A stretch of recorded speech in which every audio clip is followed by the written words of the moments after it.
Ruas TV, rutin walaupun sedikit. Bismillahirrahmanirrahim.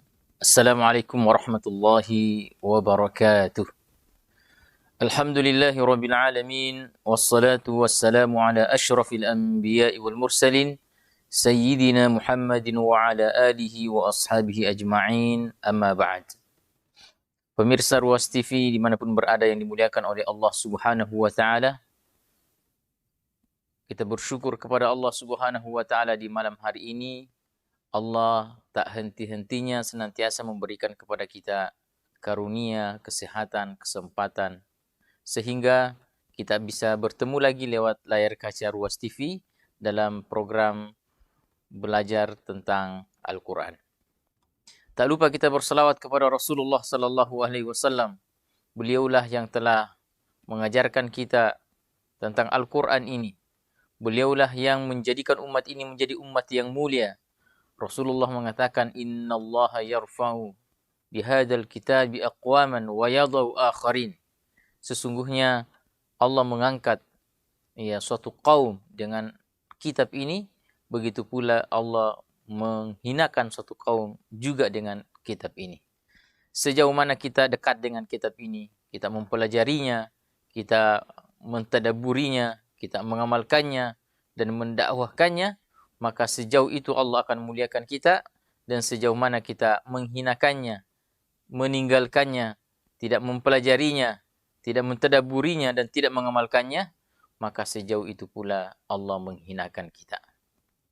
Bersyukurlah kita, alhamdulillah masih senantiasa Allah karuniakan kepada kita keinginan, semangat untuk terus mau belajar Al-Quran. Karena mudah-mudahan dengan keinginan ini, semangat ini, kita menjadi orang yang kata Rasulullah, khairukum man ta'allama al-Qur'ana wa 'allama. Sebaik-baik kalian adalah yang belajar Al-Quran dan mengajarkannya. Pemirsa Ruas TV yang dimuliakan oleh Allah Subhanahu wa taala, insyaallah malam hari ini kita akan masuk pada bab baru dari buku Tajwid Praktis As-Saffah, di mana telah kita lewati dua bab yang sangat penting, yaitu bab makharijul huruf, bab tentang tempat-tempat keluarnya huruf, dan yang kedua adalah babu sifatil huruf, bab tentang karakteristik setiap huruf atau sifat-sifat setiap huruf. Dan insyaallah malam hari ini kita masuk pada bab yang ketiga dari buku Tajwid Praktis As-Saffah, yaitu babu ahkamin nuni wa tanwini. Bab tentang hukum nun, sukun, dan tanwin. Apa itu nun sukun dan apa itu tanwin? Yang punya buku, Tajwid Praktis As-Saffah, silahkan dibuka pada halaman 57. Pada halaman 57. Hukum nun, sukun, atau tanwin, bila bertemu dengan huruf hijaiyah, sebagaimana dikatakan oleh Imam Ibn Jazari dalam matan Al-Jazariyahnya, beliau mengatakan wa hukmu tanwinin wa nunin yulfa izharu nidghamun wa qalbun ikhfa. Ini dasar atau dalil yang digunakan oleh ulama tajwid, yaitu Imam Al-Jazari, bahwa hukum tentang nun sukun atau tanwin bila bertemu dengan huruf-huruf hijaiyah atau bertemu dengan 28 huruf hijaiyah, kata beliau, wa hukmu tanwinin wa nunin yulfa. Bahwa hukum tanwin dan nun sukun itu ada. Ada berapa? Di situ disebutkan izharu nidghamun wa qalbun ikhfa. Ada izhar, ada idgham, ada qalb. Qalb ini biasa kita sebut dengan iqlab.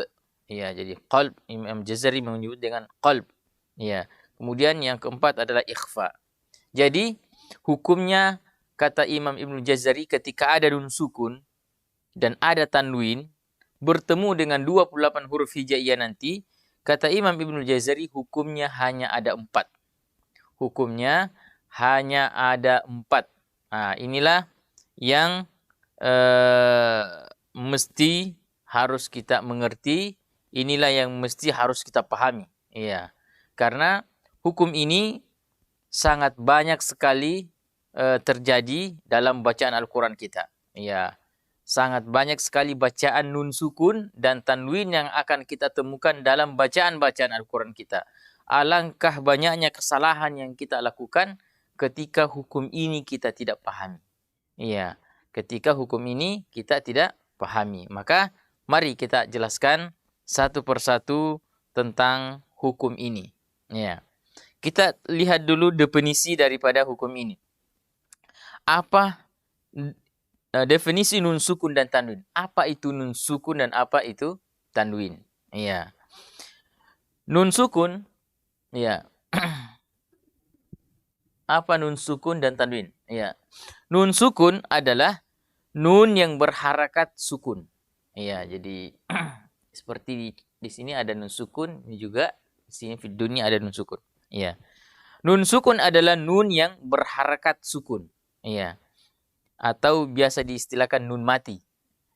Nyata dalam tulisan dan bacaannya, baik disambung atau wasal maupun waqaf, berhenti. Ya.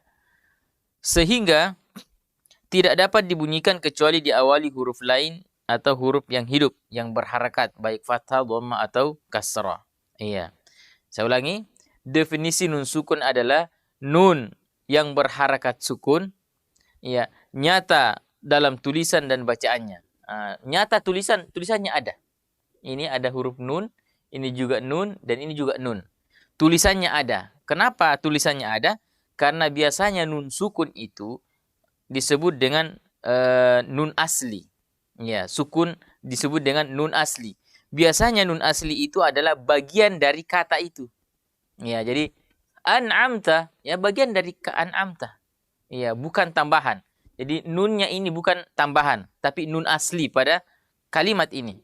Begitu indallahi, nunnya nun asli.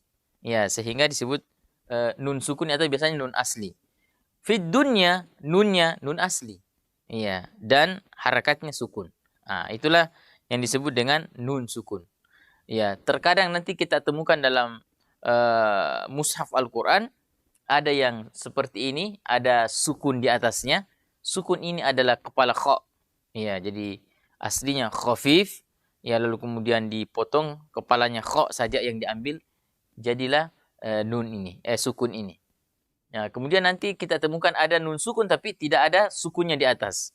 Ya, dan juga seperti ini ada nun sukun dan sama dengan yang pertama ada sukunnya. Nanti kita akan jelaskan kenapa ada yang ada sukunnya, kenapa ada yang tidak.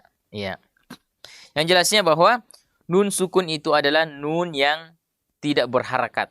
Ya, jadi dia tidak berharakat fathah, kasrah dan dhamma, tapi dia punya harakat khusus namanya sukun.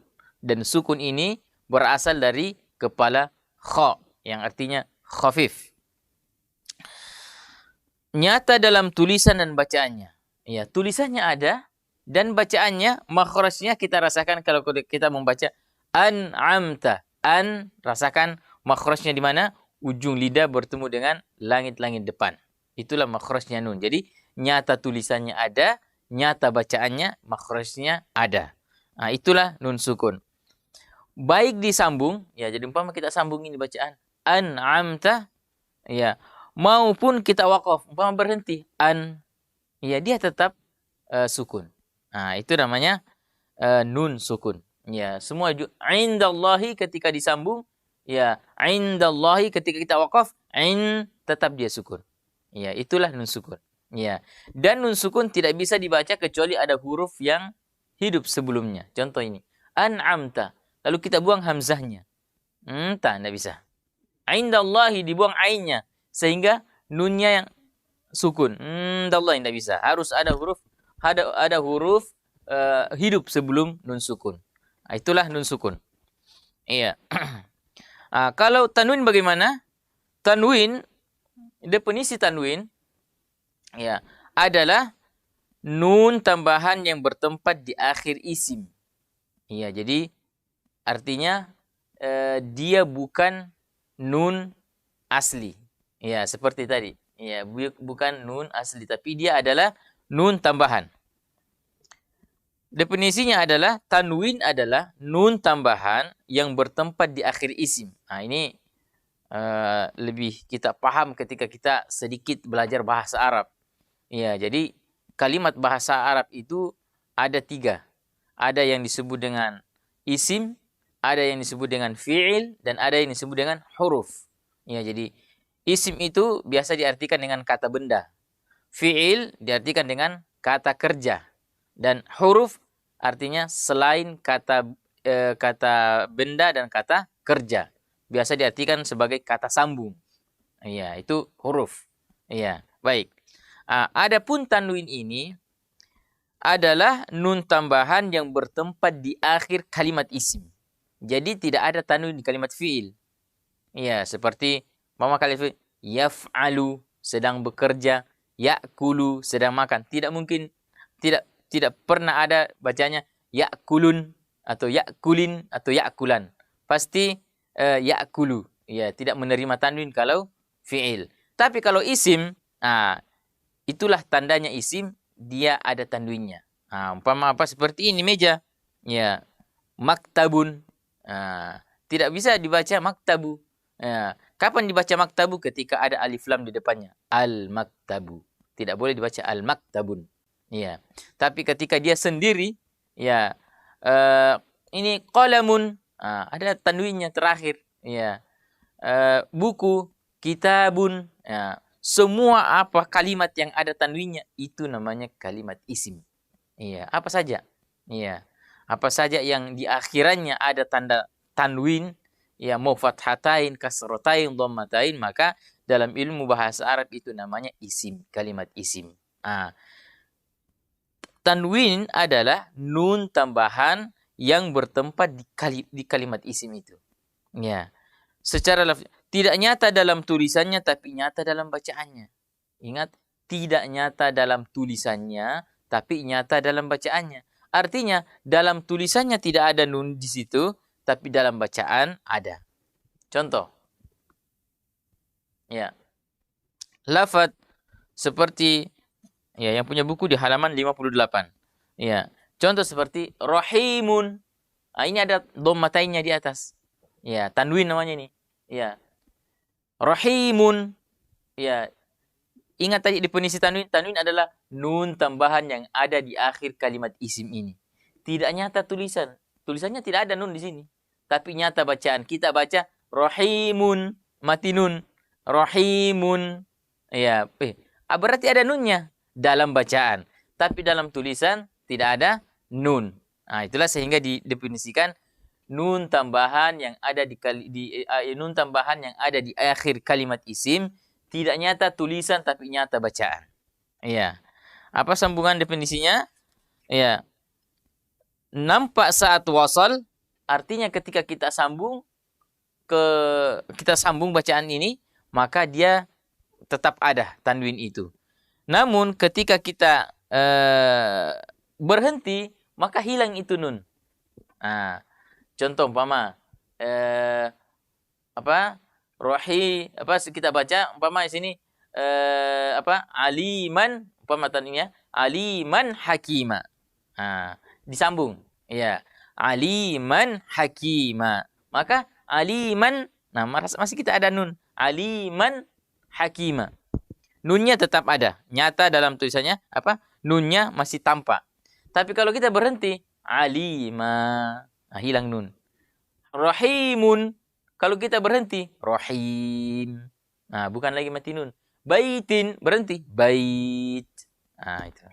Itu maksud daripada tanwin. Jadi saya ulangi, tanwin adalah nun sukun yang ada di akhir isim, tidak nyata dalam tulisan tapi nyata dalam bacaan. Kalau disambung tetap ada, nampak ketika disambung, tapi kalau kita waqaf dia hilang, itu nun. Itu maksud daripada tanwin. Ya. Jadi ya, sudah bisa dibedakan antara nun sukun dengan tanwin. Ya. Nun adalah nun sukun adalah nun yang berharakat sukun, nyata dalam bacaan, nyata dalam tulisan. Iya. dan nun sukun itu tidak bisa dibaca kalau tidak ada huruf hidup sebelumnya. Iya. Kalau disambung tetap ada, berhenti ya tetap ada. Nah, itu nun sukun. Jadi nyata tulisan, nyata bacaan. Adapun tanwin adalah nun sukun, nun tambahan, ya nun sukun tambahan maksudnya. Nun sukun tambahan yang ada di akhir isim tidak nyata dalam tulisan tapi nyata dalam bacaan. Kalau disambung tetap ada nunnya, ya maksudnya nun yang nyata itu, yang tidak nyata itu artinya tetap ada, nampak itu nunnya, muncul nunnya. Namun kalau kita berhenti hilang. Iya, kalau kita berhenti hilang. Ya, mudah-mudahan bisa dipahami. Ya, insyaallah nanti kita lihat dalam contoh-contoh, ya akan lebih jelas. Baik, nah, itu definisi nun sukun. Nah, sekarang hukumnya, ya, hukumnya ketika ada nun sukun, ya, atau ada tanwin bertemu dengan huruf-huruf hijaiyah. Ya, nah, berarti tadi, ya, bisa kita katakan bahwa nun sukun dengan tanwin sebenarnya sama saja. Sama saja nun. Tanwin ya nun juga sebenarnya. Namun tidak nyata saja dalam tulisan. Tapi kalau nun sukun itu nyata tulisannya. Tanwin nun sukun juga tapi tidak nyata dalam tulisan. Iya, maka hukumnya sama. Iya, maka ketika ada nun sukun dan tanwin bertemu dengan 28 huruf hijaiyah itu akan sama hukumnya. Kalau dia bertemu dengan huruf yang nanti di tenggorokan, maka baik nun sukun atau tanwin, maka hukumnya sama. Iya, begitu pula di idgham, di iqlab dan ikhfa.